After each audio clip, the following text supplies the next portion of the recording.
Will you? Like, I know y'all heard that accent. Will ya? Stay tuned as we discuss episode 4.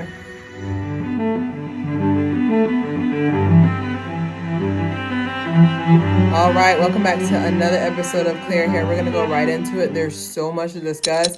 And it's as if they know we got to chew on this for the next month because there's a lot compacted into the episode.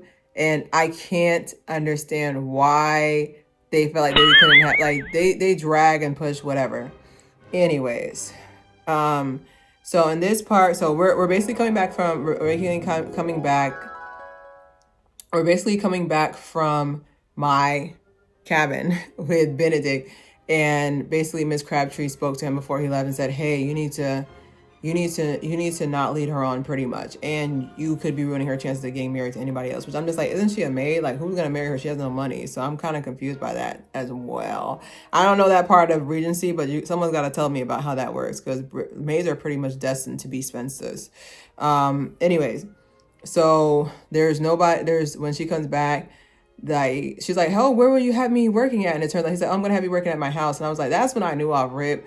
I need you to know, men are very intentional when they want somebody. So don't ever think that, oh, why was he doing this for you? He don't like you. It's okay. I've had plenty of men who don't like me and waste my time as well. But he does not like you. Okay. So him having her around, to me, I already knew, red flag. Y'all just kissed and you want her to come work for you? Crazy. Anyway, so he ends up moving her into the house. And so, like, as he was walking up the stairs, that was also symbolic as well.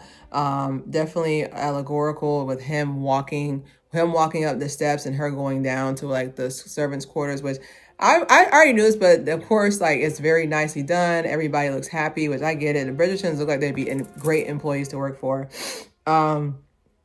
Anyway, so Lady Danbury is walking by and she looks at the picture, which is from Queen Charlotte. I'm so glad they made that series, because now everything makes sense. She watches the video, the picture, and she's just having that nostalgia, because the Queen was like, hey, did you need something? Like, she was just looking at the picture, and I was like, I get it, because it's been a long time. And black don't crack, so she could be there for 60 years. I don't know. They're both black. I don't know. I don't know how old they're supposed to be. We don't know. Anyways, so Gregory is back from boarding school. Dimples is back from boarding school. First of all, he is the cutest Dimple. I know he's grown now, but he's adorable. I cannot with him. So he's back from boarding school. And so basically, Benedict and Sophie are... Benedict and Sophie see each other, and Benedict's just like, oh, I hope you're not close to me anymore. And she was like, oh no, thanks for the job opportunity, because he thought that she was still mad about that, and she's not. Anyways, so Benedict ends up going to some place or whatever that's not the Kim Walton's house, and he ends up going there, and he's just kind of like just looking around, just seeing, like, he's just kind of hearing what people do, and like he gets introduced to his friend and his mistress, and he's thinking that maybe I could do the same thing, which I didn't even think about that till later. Hold that thought.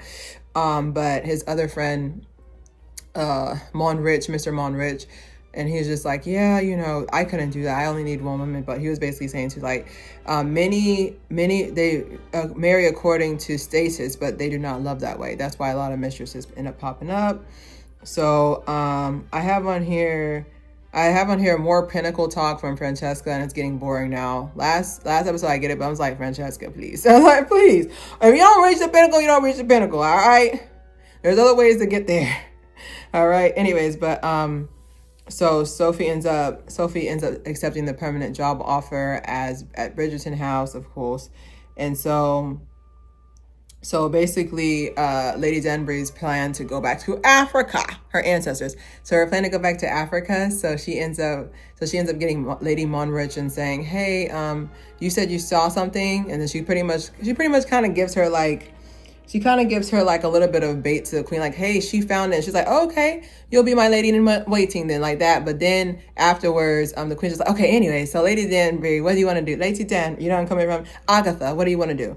You know I'm coming from. So basically, she's kind of bum rushing her, because Miss Monrich is just like, I don't even know why you put me into this. I didn't say I wanted to do this.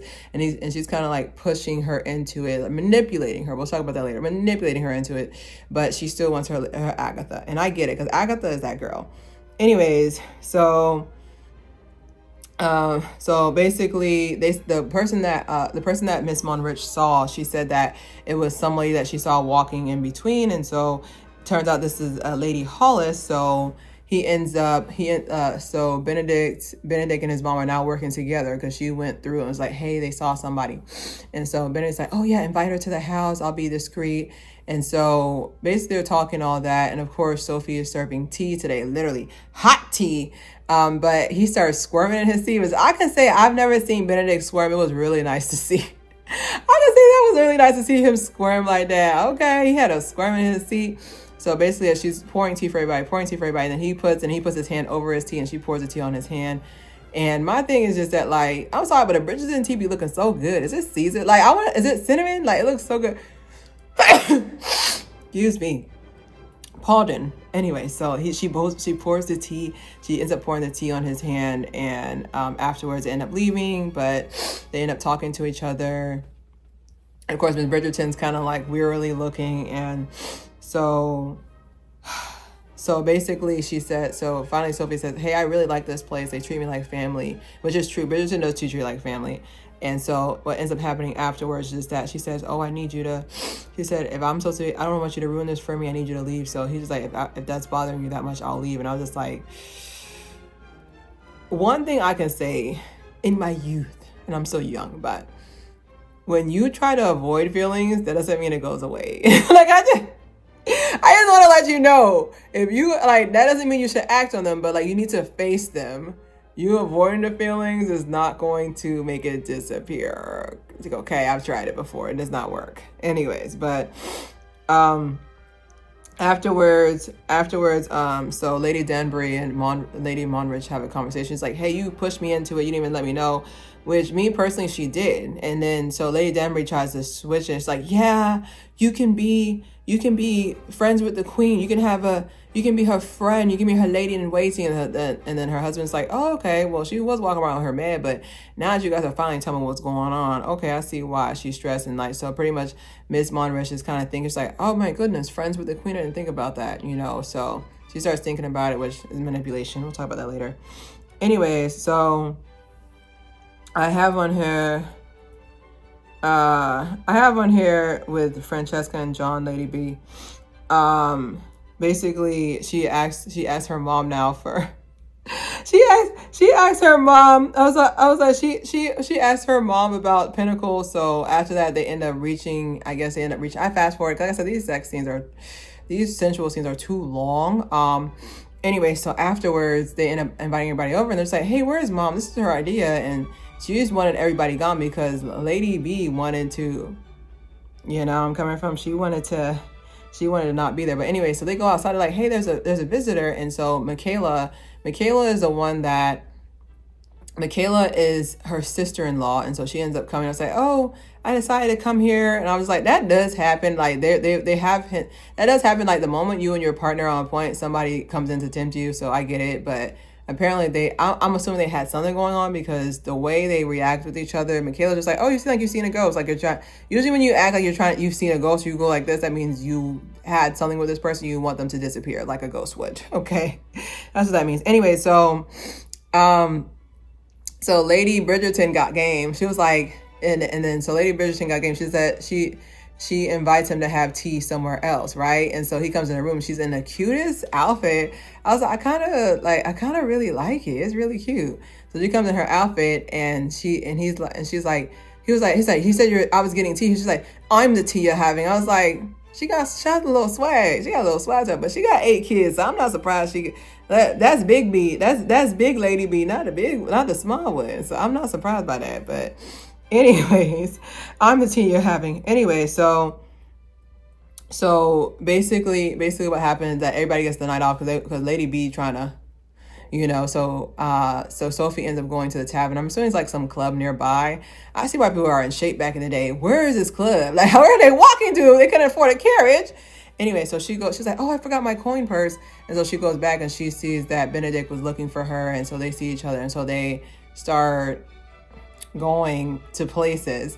And so after he said, so this is what he said I have on here. And I quote, you consume me. I can't think of anything but you. Every room you're not in, I look for you. Now hold this. Will you be my mistress? And so, of course, afterwards, she leaves looking up at him like he's crazy and leaving. He looks confused. So let's go in by Benedict. First things first.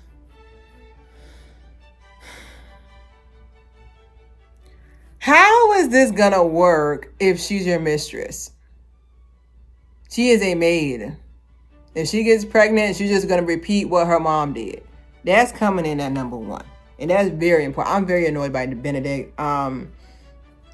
But on the other hand, I'm actually happy they did this because this shows that he has not changed. And as someone who's lived a life, sometimes these men, like they're just bent on just living their life like people are interchangeable. They're not built to, I was like, maybe some men are like that where they're not built to have anything serious. But the bad thing about these men is just that they will play with you until they're done.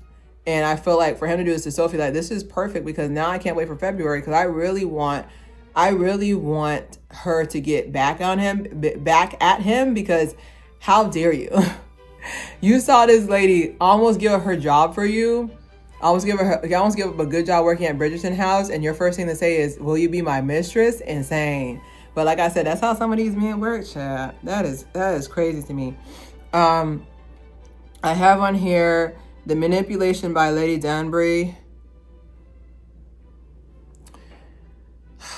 That manipulation really pissed me off. You have to understand, as someone who, like I said, who was in a toxic friendship before, I need you to understand that they want you. It's almost like you have a scent on you. They can have all these other scents of other people, and they only want your scent. So as much as she's just like, you can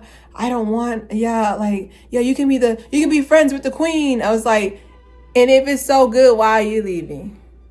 It's giving when somebody is at a job and it's like, you should work here. Why are you leaving though? And it's not like and my thing too is just that if you have to manipulate somebody, you know they won't say yes. Did you know that? Manipulation is when you know someone's not going to say yes to your demand and you try to get them to do it backhand. Because to me, this is how I know Lady Danbury never cared for Lady Monrush a day in her life, is the fact that she manipulated her like that. That's why. Like that to me, if you have to manipulate me into doing something, you never cared about me a day in your life. That goes for friendships, relationships, jobs, anything, parents, family, siblings. If you have to manipulate me to anything, you're basically taking my request. You're taking my ability to say yes or no away. Trust me on this. Never cared about it in life. So I have on here too is that with Lady Cho Chang moving nearby, because they're saying, oh, the house next door to the Bridgerton is empty. I was like, so let me get this straight. How big is the Bridgerton house? Because I'm assuming from the front, because from the front it does not look big, but I'm assuming it's one of those houses that it goes all the way back because there's like a drawing room and then there's like they're moving next door. I was like, are they rich or are they not? Because visually it looks like my cottage. It looks like Benedict's cottage is bigger than their house. But then like in some scenes, like, I don't know. I would need to go there myself. I'm flying out to London. I need to see Bridgerton house because how big is it for real? Like that was the part that kind of threw me out. Cause like, how are you moving next door? It's not like who's really, really big. It's not like Rihanna's living next door to Kevin Hart. Like, you know, coming from like there's spaces. I don't know. That kind of threw me off. But overall, part one, I don't like they're splitting it out, but I think I like that they're splitting it out because I need time to get over being mad at Benedict because I'm very upset with him. I'm very upset. I'd rather him have said, I want to be friends. I'd rather have had him say that. Mistress is lower than friends. At least you respect your friends. Mistresses, I don't care how much this is my announcement to mistresses everywhere. I don't care how much money is spent on you. I don't care how much he says he loves you or she loves you. Could be both. They never cared about you a day in your life. You're lower than a friend. They don't even respect you to tell you the truth. Okay? Never. I'm still mad at him. I was like, you literally I'd rather him have just said, I don't want to talk to you ever again. Bad, good. And also that scene with her, herself, I skipped that.